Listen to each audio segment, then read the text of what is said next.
Hi everyone and welcome. We're down here in my wormery and I've got a couple worm bins to be fed. They're red wigglers and I've got two of them. They're these trays right here behind me on the top shelf. They're both somewhere in the range of somewhere between 95 and 105 days, I believe. There's only a couple days, maybe a week or two between the two in terms of their overall age. Fairly mature bins. So, when we go in there, I do expect to see remains of the previous feeding in there. As I normally do, I usually just freeze the food that they get. Stuff that's going to normally just be kitchen waste goes into a bag in the freezer, and after I know it's been frozen for a while, as far as I'm concerned, it's ready to be fed to the worms as is. But today I had a fair amount of leftover food. Scraps for the worms. It was mainly because some stuff was accumulating here at home, but then yesterday at my mom's house, she had prepared dinner for the whole family, and there was a whole lot of leftover fruit scraps, vegetable scraps, a variety of different things. So I had a little bit more than I would normally need to feed two bins. It would probably have filled up that green container that we normally use, or the see-through container we've been using more recently. That would have been piled up high with all the foods that they would have gotten today. So just to see if I can account for it, it's at least a whole cantaloupe melon that just went bad or was bruised or just didn't taste good. A whole pineapple minus its leaves. A whole pile of potato skins. Trying to think what else there was.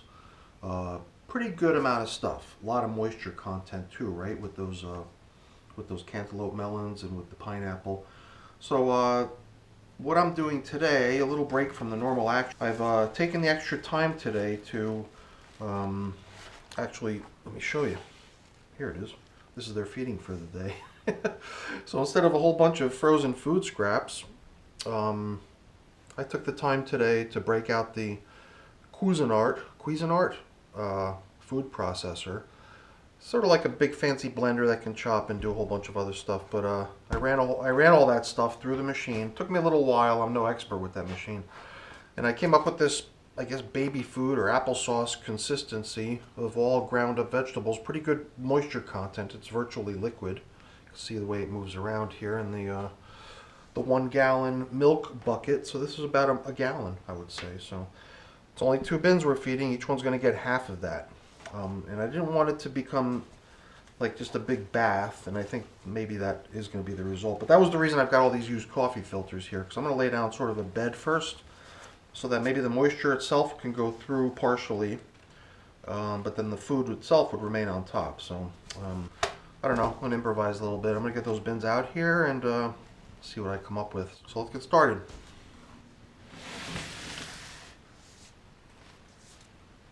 We'll begin with the older of the 2 bins, the 100+ day old bin.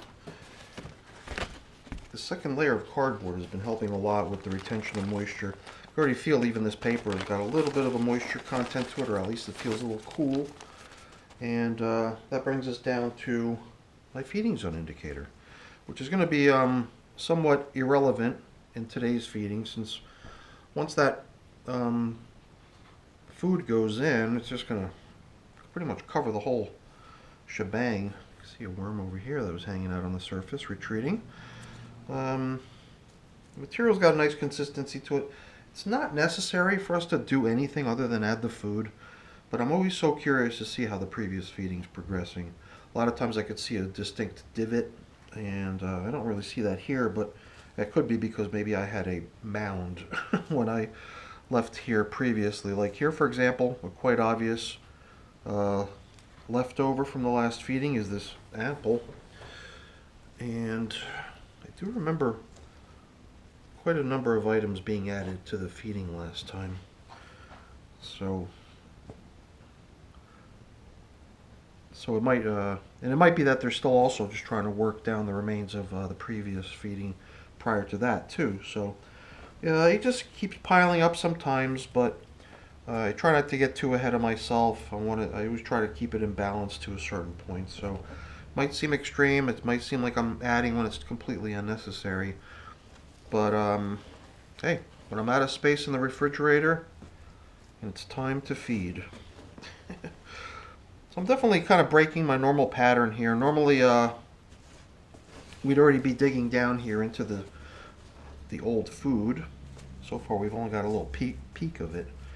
But you might notice what I'm trying to do here is build a little bit of an outer edge that lifts up towards the perimeter, just so I can have a little something to lean up on with these filters once I begin laying them down. Alright, it seems like we've created a nice little basin here for the next feeding. I'm finding banana peels, or banana peel and some of the stem in this case. This looks like a little branch or a stick. It's hard to say how far that's going to progress. It's somewhat harder, more difficult to break down types of items here. These are the rinds of some watermelon. Watermelon was part of the feeding last time. The moisture seems mostly perfect, actually. Sometimes the stuff is kind of muddy and wet. Other times it's dry and overly crumbly. This stuff is right where I want it to be. So that's a relief. For a while there in the beginning of the winter, when things really suddenly dried off, I kept finding these bins to be a bit too dry. So, yeah, a little bit different from what we usually do. I'm not burrowing down into their space. I'm not going to interrupt their feeding down there. I'm sure they're going to appreciate that, because it's quite the opposite of what I usually do. I usually feed in a fairly intrusive way. But it doesn't seem to me as if they mind, really, so I don't worry about doing it. I want to, keep them comfortable. I don't want to harm them. Granted, they don't like the bright lights that I use for the filming.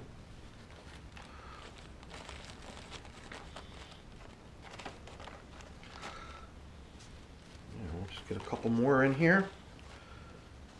We'll have almost like an extra thick section here. I expect with a half a gallon going in here, it's probably going to cover this up pretty good. Well, we'll see. We'll see how it pours, see how it flows. I might actually just spin around with it just to make sure. Yeah, it doesn't seem like it's flowing like liquid, so I'm going to try to get it into all reaches of the upper surface here. I want to go overboard. I want to leave enough for the other bin too. And I believe we've got a little bit more than half here. So what we'll do is we'll just throw another little hunk out, and it's going to leave a good amount, probably half. And like I said, this stuff is a mix of different fruits and vegetables, and it's got the consistency of applesauce, I would say. Some pieces didn't really get fully chopped up by the machine. I'm surprised. A piece of pineapple. I ended up chopping the pieces of pineapple up much smaller, because it did seem like the machine didn't want to take big hunks of that and break it up, so I did have to kind of small chop those. The cantaloupe rinds, it did a nice job on it. It did those up nicely, pretty fast. So here again, doing my little improvisation. Didn't really plan on doing this originally, but I do want this coffee filter material to be treated just like food too. I figure if it's soaked up with this delectable puree of different foods, then it will just become much more appetizing for the worms. So hopefully they'll go for it and just eat it all up along with the food. I just wonder if that apple's still going to be like a whole apple next week, or will it finally show some progress, hopefully. Only time will tell.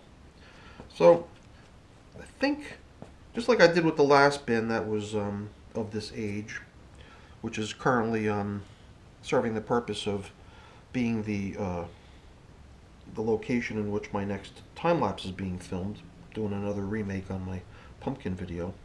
So my oldest red wiggler bin is in that time lapse right now, and obviously has only been fed that pumpkin that they're consuming.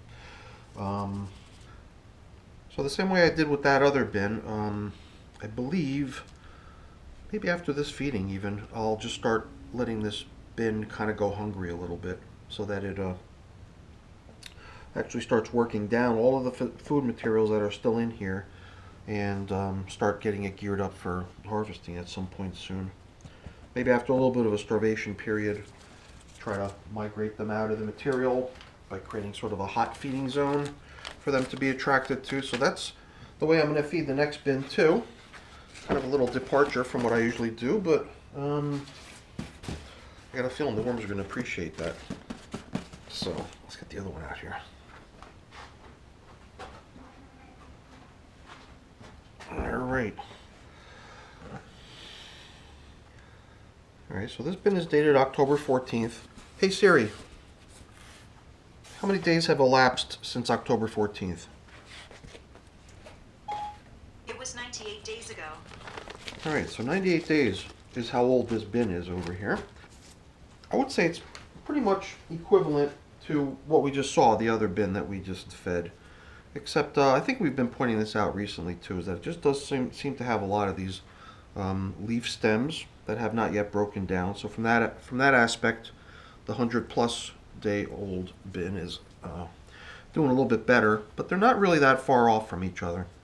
So we're going to give both these bins the same treatment.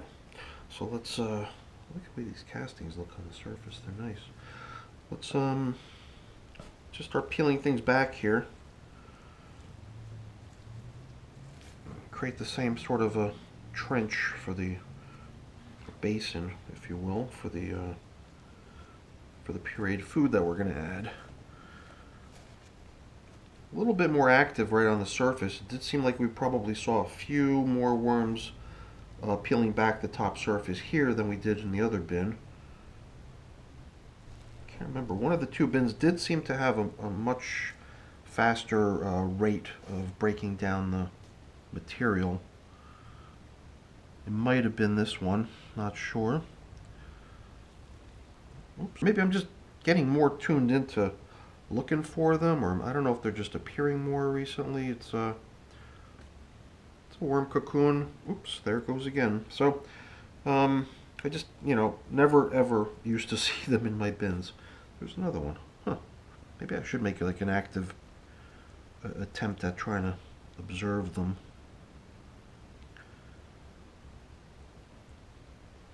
It's interesting when you're quiet for a moment, you can hear them all kind of slithering around, and kind of a moist movement. Kind of cool. Remember, that's exactly how I was first introduced to worm composting. Was the first batch of worms I was given, I was told to put my ear up to it, not even knowing what was in the tray yet.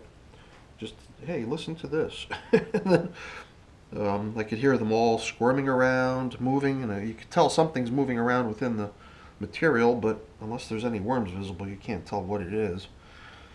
What's this here? This bin, I guess, got a little sort of a similar setup as before. The other one had a whole apple. I believe this one's got a whole apple too somewhere, at least one. This is a whole tomato. Here again, I'm not going to be digging up the old feeding zone, but just to get a rough sense of how some of these food items are progressing. Just want to take a peek, spot check a couple different places, and see how things look. Alright, this trench is plenty deep. Doesn't have to be very deep at all, actually. I guess is what we realized doing the last bin. This one, I didn't really see any material that was dry out on the edges either, and that's the reason I didn't kind of do that scooping around the outer edge. It just somehow didn't seem like the material out there was any different. So I just started clearing things back to open up this trench here, so we can add this next liquefied feeding.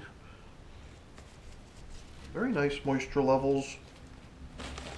Nothing is soaking or dripping.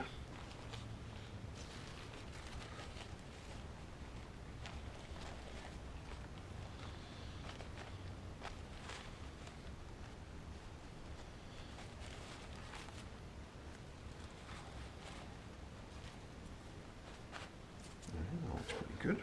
Let's give from this. Maybe we try it this way now. We'll just try pouring it and pouring it and pouring it and pouring it and see what happens.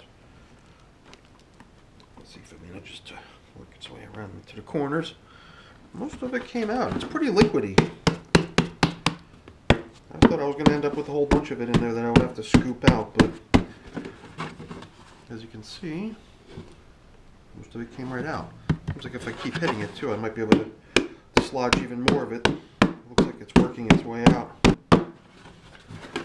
Pretty good. Almost got all of it. Nice job. Alright, so I'm just going to spread it out here just a little bit more so it's not such a thick clump. Definitely a lot of food. Another piece of pineapple. Maybe more of the same.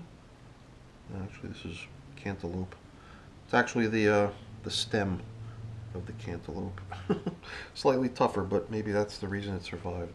Alright, so here we don't even have enough to cover with here. Okay, let's just start folding this stuff over. Get it all nice and soaked. And lay these down.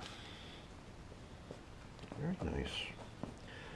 Yeah, you know, I think both of these bins are ready to be sort of starved and given a chance to start winding down, get them ready for harvesting. You know, but if that's the case, then I really have no place to put my kitchen scraps.